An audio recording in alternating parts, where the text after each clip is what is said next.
I'm standing in my backyard, coffee mug in hand, staring at my pride and joy, my grapevines. These gorgeous, sprawling things I'd spent years babying into a lush green curtain along the fence. Then I see it. Half of them hacked to stubs, leaves scattered like confetti after a bad party. My neighbor Karen, with her HOA rulebook and her pinched lip smile, had struck again. Oh, you bet I was pissed. But I wasn't about to scream or throw a fit, that's her game. No. I decided right then and there, sipping my lukewarm coffee, that I was gonna play this smarter, pettier, and oh so much greener. Karen moved into our quiet little cul-de-sac about 2 years ago, and from day one, she was the self-appointed queen of the neighborhood. You know the type always power walking in her matching athleisure, clipboard in hand, ready to measure your grass to the millimeter or lecture you about your mailbox being non-compliant. She'd been on my case about my grapevines for months, claiming they were encroaching on her side of the fence. Encroaching. My ass, these vines were on my property, meticulously trained to climb my side of the wooden fence we shared. They weren't just plants. They were my therapy, my little escape after long days at work. Their purple grapes, sweet enough to make you forget the world for a minute. Karen didn't care about that.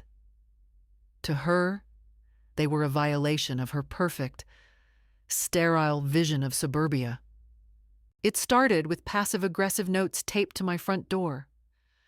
Please trim your vines to maintain neighborhood aesthetics.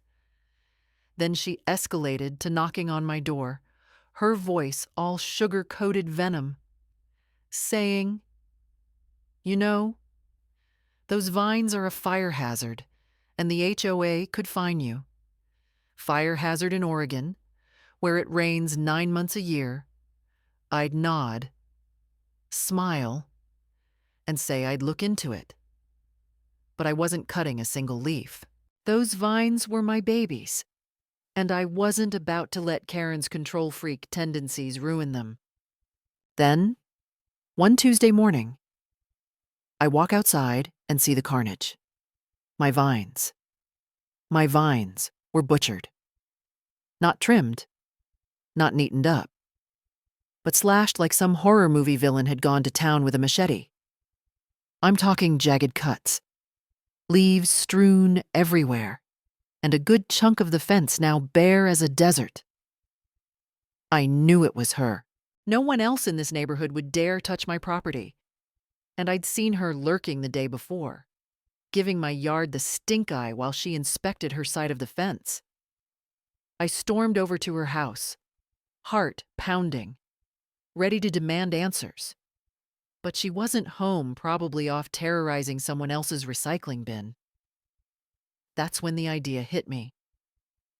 If Karen wanted to play dirty, I'd play dirtier. But I wasn't going to stoop to her level with yelling or petty vandalism. No, I was going to build something so big, so bold.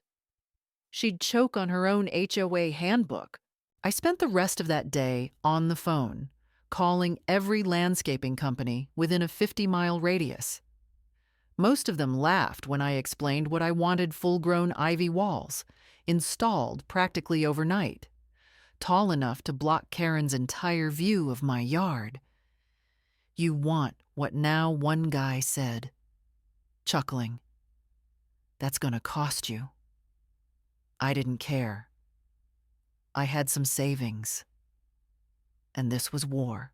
By the next morning, I'd found a crew willing to pull it off, a small outfit run by a guy named Tony, who had a thick New Jersey accent and a gleam in his eye when I told him about Karen.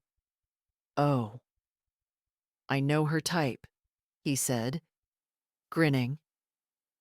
"Let's make this lady regret ever picking up those shears." Here's where things get juicy. Tony's crew didn't just deliver, they delivered. They showed up at dawn with 3 massive ivy panels, each one 8 feet tall and thick as a jungle. These weren't your flimsy garden store trellises. These were pre-grown, professionally maintained walls of green, the kind you'd see in some fancy estate or a Hollywood movie. Tony had sourced them from a nursery that usually supplied rich folks' mansions. And let me tell you, they were glorious, lush, dense, and so green they practically glowed. The crew worked like ninjas, digging posts, securing the panels, and blending them into my existing fence line so seamlessly you'd think they'd been there for years.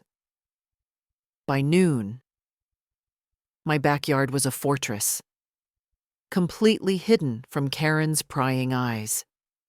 I stood there, hands on my hips, feeling like a general who'd just won a battle without firing a shot. But here's the twist, and trust me, I didn't see this coming. While the crew was finishing up, a guy from across the street, Mike, wandered over. Mike's one of those quiet types, keeps to himself, mows his lawn at exactly 7 a.m. every Saturday like clockwork. I figured he was just curious about the commotion, but he leaned in close, voice low, and said, "You know, Karen's been messing with my rose bushes, too."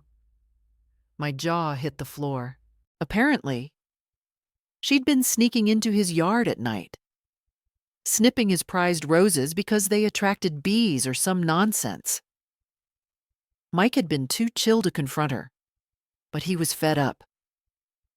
"I'm in," he whispered, like we were planning a heist. "What's next?" Next? Oh. I hadn't planned on a next, but Mike's confession lit a spark. This wasn't just my fight anymore, it was a neighborhood rebellion. We didn't have time to plot much that day, but Mike promised to keep an eye on Karen's reaction and report back. Meanwhile, I went inside, poured myself a glass of wine, and waited for the fireworks. I didn't have to wait long. That evening, I'm sitting on my porch, pretending to read a book, but really watching Karen's house like a hawk. Sure enough, she steps out into her backyard, probably to admire her handiwork on my poor vines, and stops dead in her tracks. I can't hear her, but I can see her mouth open, hands on her hips, staring at my new ivy empire like it's a personal insult. She marches over to the fence, peering through the tiny gaps, and I swear I hear her mutter, "This is unacceptable." I'm biting my lip to keep from laughing, but inside, I'm cackling like a supervillain. She storms back inside, and I know she's probably drafting a 10-page complaint to the HOA as we speak. The next morning, she's at my door, red-faced and clutching her precious rulebook. "This is a violation," she shrieks, waving it at me. "Those walls are too tall? They're blocking my view, and they're probably illegal." I lean against the doorframe, sipping my coffee, cool as a cucumber. "Karen," I say, real slow, "those ivy walls are on my property. Well, within the 6-foot height limit. Oh, and I checked with the city. They're perfectly legal." Her eyes bug out, and she starts sputtering about neighborhood standards and community harmony. But I just shrug and say, "Maybe you should have thought about harmony before you hacked up my vines." Yeah, that happened. She turned purple and stomped off without another word.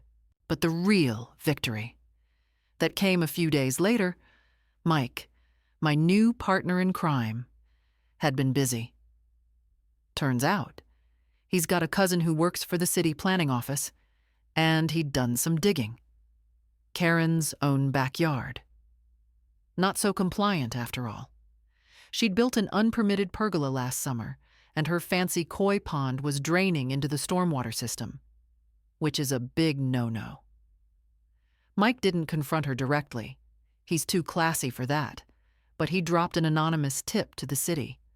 Within a week, an inspector was at her door, and I got to watch from my porch as Karen tried to charm her way out of a hefty fine. Spoiler, it didn't work. By the end of the month, my ivy walls were the talk of the neighborhood, not because they were non-compliant, but because they were fabulous.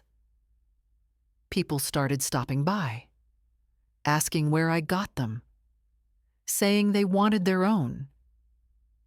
Karen's reign of terror was starting to crack, and you could feel the shift. Folks were done tiptoeing around her. My backyard became my sanctuary again, grapes slowly regrowing, ivy walls standing proud like a middle finger to her pettiness. I'd sit out there at dusk, wine in hand, listening to the crickets and knowing I'd won this round. But here's the thing, Karen's still out there, probably plotting her next move. I heard she's been sniffing around the HOA board, trying to push for stricter landscaping rules. Part of me wonders if I should have just talked to her first, maybe avoided this whole escalation. But then I remember those hacked-up vines, the years of care she destroyed in one spiteful afternoon. And I think, nah, she deserved it. Still, it makes you wonder where's the line between justice and revenge, and how far is too far when you're dealing with a Karen. So, what do you think? Was I right to go full Ivy Wall warrior? Or should I have played nice? Drop your thoughts below. I'm dying to hear how you'd handle a Karen like this. The end.